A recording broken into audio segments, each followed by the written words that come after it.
conférence. Et d'un coup, ma pensée est venue, ah ouais, mais si tu mets en ligne, les gens vont l'avoir gratuitement, et puis ils vont plus venir tes conférences, tu vas gagner moins d'argent. Et puis les gens qui ont payé, ils vont dire, ouais, mais quand même, il y en a qui l'ont gratuit, moi j'ai payé. Vous voyez tous ces raisonnements qu'on peut avoir, hein, tous pour la survie, pour les choses comme ça. Donc je réfléchissais comme ça, et puis j'ai dit, ouais, mais là, quand tu fais ça, en fait, tu veux garder le pouvoir. Tu veux garder la connaissance et pas la diffuser, en fait. Donc tu figes la connaissance. Tu sais quelque chose, tu ne veux pas la diffuser. Tu la retiens, en fait. Donc tu nourris ton ego. Tu nourris ton jeu de pouvoir, en fait. Vous voyez? Il y a plein de gens on fait tout ça, plus ou moins. On a quelque chose, on ne veut pas le partager d'une manière bien, de connaissance, savoir, on veut le garder pour la survie, pour tout ça. Mais en faisant cela, en fait, on bloque. On bloque les choses. Alors que si je la mets, sur YouTube, la conférence, ben, en fait, ce que je donne va me revenir d'une autre manière. Vous voyez? Donc la vie, c'est un mouvement, et c'est un mouvement qui tourne très souvent, je ne sais pas si vous l'avez remarqué. Ce que vous donnez, hop, vous revient. Voilà, plus vous donnez, plus ça vous revient. Ça prend du temps, mais ça revient. Si vous figez, hop, on va chercher à vous prendre. Hein? Donc, c'est intéressant de voir que pour vivre dans une certaine paix intérieure, il faudrait vivre un peu avec ce détachement. Alors, pas totalement détaché, sinon c'est plus intéressant, mais avoir ce détachement qui fait, voilà, la vie m'offre ça, j'en profite tant que c'est là. Quand c'est pas là, ben, je lâche prise, et la vie va m'offrir autre chose. Moi, j'adore cette vision-là. Donc, vivre dans la confiance, en fait. Voilà, dans la gratitude. C'est quelque chose qu'on dit sur le plan spirituel, mais est-ce que vous voyez à quel point c'est important, à quel point il n'y en a pas d'autre solution, en fait. Sinon, on est toujours, on est en guerre, en fait. Et si vous êtes en guerre à l'intérieur, vous êtes en guerre à l'extérieur. Hein. Et le monde est en guerre. Pourquoi? Parce que tout le monde veut figer. Il n'y a plus de partage, il n'y a plus d'échange, il n'y a plus de libre... Voilà, on veut figer, donc c'est la guerre. Donc nous qui voulons changer, ceux qui veulent changer le monde, comment on fait? Ben, d'abord, il faut arrêter la guerre intérieure. Parce que si vous voulez changer le monde en créant une autre guerre, c'est-à-dire créer votre réalité que vous avez sur celle qui est déjà là, vous rentrez en conflit. En fait. Vous voyez? Même, vous voyez, je suis plutôt pour le mouvement des Gilets jaunes, je le trouve légitime, mais en faisant cela, en fait, vous renforcez le pouvoir en face. Ça va être toujours de l'agressivité qui va envoyer par des armes, et ça va monter. Bon, c'est peut-être plus fort qui va gagner, mais ça va créer beaucoup de mal. Alors que si vous travaillez sur vous et vous arrêtez la guerre à l'intérieur de vous, vous ne donnez plus de pouvoir aux gens qui veulent le pouvoir. Et ça résout tout le problème, en restant chez vous. C'est très simple en fait. Vous n'alimentez plus les gens qui sont dans le pouvoir, et ça s'arrête l'histoire. C'est tellement bête d'ailleurs. Je ne comprends pas qu'on ne le fasse pas. Vous voyez? Arrêtez d'aller travailler. Demain, arrêtez d'aller travailler, de se faire exploiter, arrêtez de répondre à tous ces jeux de pouvoir, tous ces jeux de manipulation, et vous verrez que pour tout s'arrête, c'est fini, l'histoire. On essaiera de vivre autrement. Dans l'abondance, voilà, dans la solidarité, voilà. Si tout le monde donne, on ne vous manquerait jamais de rien. Et on adore donner, la majorité des gens adorent donner. Simplement, ils pensent que s'ils donnent, ils ne vont pas recevoir. Quand j'étais dans une mes vies passées, j'étais plus jeune, je veux dire, j'étais chorégraphe et prof de danse. Et une des premières chorégraphies que j'ai fait, c'est le conte Chou et Doux des Chou-Doudou. Le conte Chou et Doux des Chou-Doudou. Si vous ne connaissez pas, achetez-le pour vos enfants, pour Noël. C'est vraiment un conte magnifique. Et en fait, je vous raconte l'histoire parce que c'est vraiment totalement dans le sujet. C'est un pays où tout le monde a un petit sac avec des genres de petites bêtes, on dirait des pompons en fait. Et tout le monde a un sac, et tout le monde quand on prend un chou doudou dans son sac, on se sent tout doux et tout chaud. Tout chaud et tout doux, en fait. Et tout le monde se partage des choux doudou. Et tout le monde est heureux, voilà, il n'y a pas de maladie, il n'y a pas de mort, tout le monde est heureux, en fait. Et quand on est heureux, il n'y a aucune maladie qui apparaît. Et donc c'est génial. Et tout d'un coup, il y a une sorcière qui arrive dans ce village et qui dit, qui vient vendre ses potions magiques, en fait. Mais elle ne va rien du tout, puisqu'en fait, tout le monde, personne n'est malade. Donc, elle ne sait pas comment faire pour avancer. Et elle a une idée incroyable. Elle va dire... Elle voit quelqu'un lui dit, mais... Toi, tu mets ton sac là de tes choux doudous. Bon, tu en as toujours eu, mais peut-être un jour, tu n'en auras pas. Tu n'en auras plus. Un jour, la poche sera vide. Tu feras comment? Si tu en donnes trop à ta femme, si tu en donnes trop aux autres, ta femme n'en aura pas assez. Tes enfants n'auront pas assez. Qu'est-ce qui va se passer? L'autre il dit, oh, ça a toujours été comme ça n'a pas changé. Mais en fait, l'idée germe. Puis il en parle à sa femme qui s'inquiète un peu. Ben oui, c'est peut-être vrai, ça va peut-être arriver. Et petit à petit, il commence à moins donner aux autres.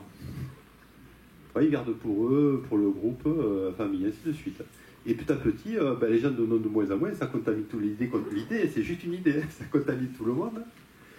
Et à partir de ce moment-là, les gens ils commencent à être de moins en moins heureux, et puis ils commencent à devenir pâles, à tomber un peu malades, et puis ils commencent à vendre ses potions. Et elle a fait un truc qui s'appelle les froids piquants. Elle a créé un truc qui s'appelle les froids piquants. Elle leur dit, voilà, les froids piquants, vous en aurez toujours en abondance, alors vous ne serez pas heureux, mais vous survivrez avec les froids piquants. Les froids piquants, c'est l'argent, en fait. C'est la représentation de l'argent. Mais pour les avoir, il faut travailler. Alors avant, ils ne travaillaient pas, les gens. Il faut travailler. Donc, qu'est-ce qu'on fait?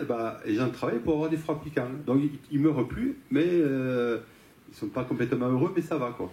Vous voyez le truc? C'est intéressant comme concept. Et donc, tout le monde a oublié, tout le monde fait ça, et puis une nouvelle société s'installe, tout le monde a des froids piquants, tout le monde est un peu pâle, pas très heureux, mais bon, tout le monde a oublié qu'ils avaient une poche de chou doudou. Ils ont oublié. Et tout d'un coup, il y a une personne qui apparaît et qui commence à prendre des choux doudous et les jeter partout à tout le monde. Alors les enfants ils sont très contents parce qu'ils reçoivent du chou doudou, ils sont heureux, et puis ils l'entourent, ils sont vachement contents. Et puis les adultes voient ça et ils disent mais attends, elle n'a pas le droit de faire ça, il ne faut pas faire ça, c'est pas bien. Parce que vous donnez mauvaises habitudes aux enfants, il ne faut pas leur donner une mauvaise illusion comme ça, il ne faut pas les apprendre à faire ça. Mais il y a des adultes quand même qui vont du côté de cette femme, et ainsi de suite. Et donc, à un moment donné, on arrive à une partie de la société où il y a une partie de la société qui est d'accord avec cette femme, en fait, qui commence à se redonner les choux doudous, et l'autre qui dit non, il ne faut pas, il faut suivre la règle. Il y a un tribunal, il y a tout qui a été mis en place. Et on ne sait pas comment ça se termine, en fait, l'histoire. Ça s'arrête là. On ne sait pas. Mais c'est intéressant comme histoire, vous voyez? Et ça, c'est notre histoire. Vous avez compris, c'est notre histoire. Voilà, on s'est fait avoir. À un moment donné, on s'est fait avoir. Voilà. Bon, il faut le reconnaître. Mais on peut inverser. On peut de d'un coup se redonner si on est beaucoup à se redonner des choux doudous, à se faire du bien, et puis peut-être que ça ira beaucoup mieux. Okay, on sera plus en paix. Alors, on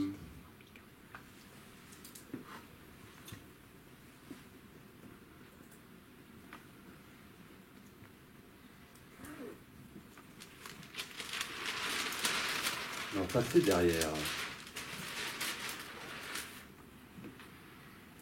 Et par rapport à ce qu'on vient de dire, déjà, est-ce que vous avez compris? Est-ce que vous avez des questions? Est-ce que vous voulez éclaircir certaines choses déjà? Est-ce que c'est clair? Qu'est-ce que ça vous fait? Est-ce que vous...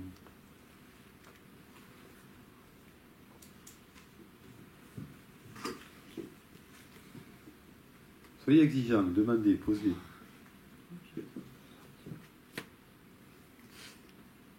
Vous vous dire, mais comment... on fait ce qu'on peut, on ne fait pas toujours ce qu'on veut dans la vie. Alors, par exemple, on ne fait pas toujours ce qu'on veut. Est-ce que c'est vrai ça?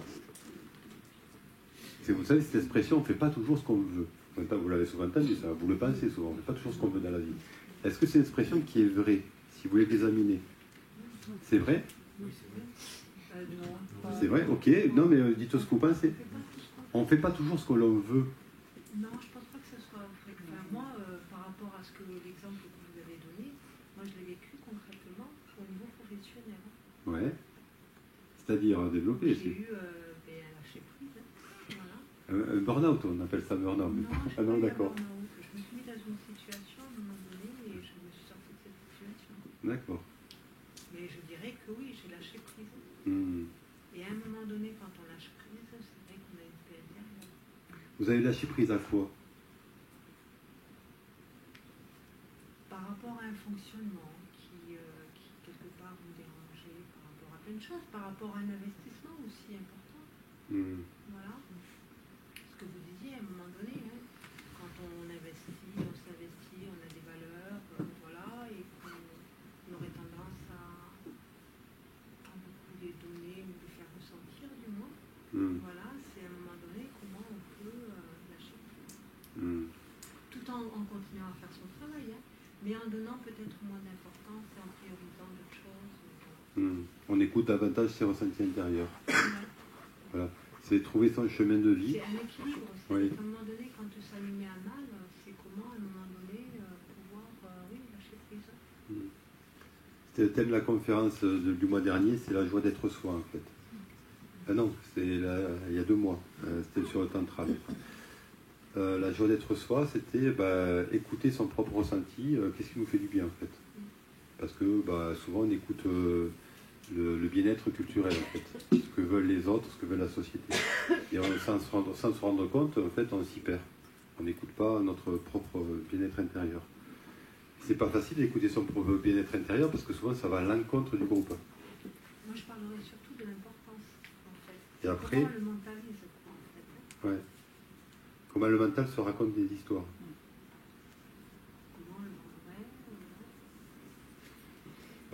J'ai souvent des idées un peu bizarres, vous voyez, moi, je réfléchis beaucoup, je passe beaucoup de temps à réfléchir. Et l'autre jour, je réfléchissais à l'idée de si je m'aimais inconditionnellement, qu'est-ce qui se passerait sans condition? Et si je m'aimais totalement, est-ce que j'aurais besoin des autres? Si je m'aimais totalement à 100%, est-ce que j'aurais besoin des autres? Parce qu'on a besoin de la reconnaissance des autres, on a besoin de feedback, on a besoin de... Ouais, mais c'est dans l'échange. Si vraiment, mettez-vous dans l'idée, si vraiment je m'aimais totalement, je vous promets, on a besoin de personne. On est entier en fait. On est entier, on devient un être entier. Le problème, c'est qu'il n'y a plus de relation. Donc, je me suis vu en train de dire, tiens, en fait, pour créer de la relation, pour créer une histoire, une relation, je vais donner une partie de ce... Imaginez que je m'aime à 100%, donc c'est un camembert, je vais donner une partie de ce camembert à quelqu'un, tiens, on va dire ma femme. Une grosse partie, je lui ai donné 30% du camembert. 30% du... Oui, une grosse partie, parce qu'après j'en garde quand même pour mon enfant, pour ma famille, je distribue en fait, vous voyez. C'est-à-dire que pour être heureux, pour me sentir totalement, j'ai besoin d'avoir ces personnes-là autour de moi. J'ai focalisé mon amour sur eux, c'est-à-dire que j'ai besoin, je te donne une partie de cet amour-là, donc j'attends que tu me le rendes, hein, donc c'est un échange comme ça. Et donc, s'il ne me le rend pas, en fait, j'ai 30% en moins par rapport à ma femme, à mes enfants, ainsi de suite, vous voyez. Donc je sens un manque à l'intérieur de moi, puisqu'en fait j'ai offert cet amour à quelqu'un. J'ai dit, c'est toi qui vas me rendre, c'est grâce à toi que je vais être un peu plus heureux. Vous voyez, un petit peu plus. Et on distribue notre amour. Beaucoup de personnes disent, je ne suis heureux que parce que tu es là, que voilà, grâce à toi. Beaucoup de types 2, par exemple, Ennéagramme. Si vous connaissez Ennéagramme, les 2 sont beaucoup en train de donner énormément. Ils donnent tout leur amour aux autres, en fait. Mais en faisant ça, en fait, s'il n'y a pas les autres, ils sont perdus. Ils se sentent vides. Vous voyez? Donc, mais c'est nous qu'on fait ça en fait, inconsciemment, je ne dis pas consciemment, c'est nous qui faisons cela. Quand on fait ça, ça ne se dit pas, c'est nous qui faisons cela. Ouais. C'est nous qui faisons cela. Donc quand on le voit, en fait, ce mécanisme-là, c'est intéressant parce que, ok, j'accepte le fait d'avoir donné cet amour-là, mais en fait, c'est moi qui suis maître de cet amour-là, en fait, qui peut me revenir aussi. Vous voyez, mais je ne suis pas dépendant de l'autre. Puisque c'est moi qui l'ai créé. C'est mon choix qui l'ai créé. Et j'ai fait ça pour pouvoir relationner avec les autres. Sinon, je n'avais pas besoin des autres. Et on a tous fait ça, en fait. On a offert notre amour aux autres pour être en relation, pour avoir besoin des autres. Sinon, on n'aurait pas besoin des autres. Donc, c'est cool. Mais une fois qu'on le sait, on est en paix aussi avec ça. Vous voyez, c'est intéressant. Donc, en fait, chaque fois, j'ai remarqué, si vous voulez sortir d'un problème, de quelque chose qui existe, c'est pas de changer le problème, c'est de changer le regard sur le problème. Tout le temps. Tout le temps. Vous regardez d'une manière qui n'est pas... je vous donne notre exemple. Vous avez perdu quelqu'un et vous avez beaucoup de tristesse par rapport à cette personne qui est partie parce que elle était importante pour votre vie. Voilà. Et vous pouvez pleurer beaucoup pendant peut-être des années, cette personne-là. Et plus vous allez être importante, plus votre souffrance va être grande quand même, puisqu'en fait, il vous manque cette part-là que vous lui avez donnée. En fait, il vous manque. Donc, vous pouvez voir ça comme un manque, mais c'est toujours une pièce où elle a toujours deux faces. Vous pouvez vous dire aussi, le fait que je pleure beaucoup cette personne veut dire que je l'aimais vraiment beaucoup. Vous voyez, j'avais beaucoup d'amour pour cette personne. Elle me manque, ça veut dire que je suis un être d'amour aussi. Et mon être d'amour est à la hauteur de la souffrance que j'ai de l'avoir perdu. Vous voyez ? Est-ce que c'est vraiment de l'amour ou est-ce que parfois on pleure sur soi-même aussi sans s'en rendre compte ? Oui, on pleure bien sûr qu'on pleure sur soi-même, dans le sens où, de ce que je vous ai dit, on ne sait pas ce qu'elle est devenue la personne. Donc en fait, on ne pleure pas sur elle, on pleure sur notre manque à nous, ce qu'on a perdu. Mais on a perdu quoi ? On a perdu l'amour. On a perdu on ne pleure pas sur des gens qui nous font du tort. Jamais on pleure sur des gens qui nous font du tort. Si ça va, on est content. On pleure sur des gens qui nous ont donné quelque chose qui nous font du bien. Donc on pleure sur quoi ? Sur l'amour. Le manque d'amour à recevoir. Bon. Ça veut dire que cet amour-là, il est vraiment important pour nous. Et donc, si vous regardez ça de l'autre côté, ça veut dire que quelque part, vous êtes un être d'amour, en fait. Parce que si vous n'étiez pas un être d'amour, vous ne pleuriez pas le manque d'amour. Vous en foutriez.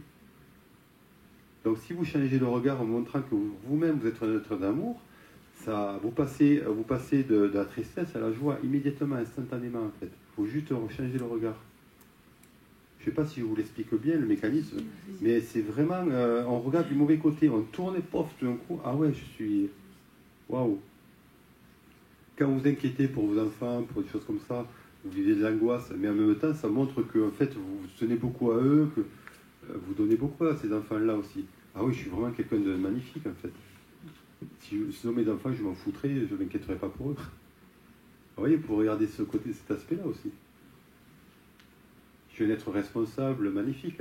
Donc quand vous regardez comme ça, en fait, waouh, ça vous met vous retrouvez votre légitimité, enfin votre origine, en fait, votre essence. Vous voyez ? Donc c'est chaque fois il faut changer le regard. Parce que je fais travailler beaucoup en thérapie, c'est ce changement de regard par rapport au problème. Et ça change beaucoup de choses, ça fait disparaître le problème, très souvent. Mais par contre, je me suis égaré, je ne me rappelle plus de où on était. Alors, qui a suivi là ? Madame, en rouge, vous avez suivi, vous. Vous nous demandiez où on en était, si on avait des questions. Oui, si vous avez des questions, allez-y. Par rapport à ce qu'on a dit. Est-ce que quelqu'un peut faire un court résumé ?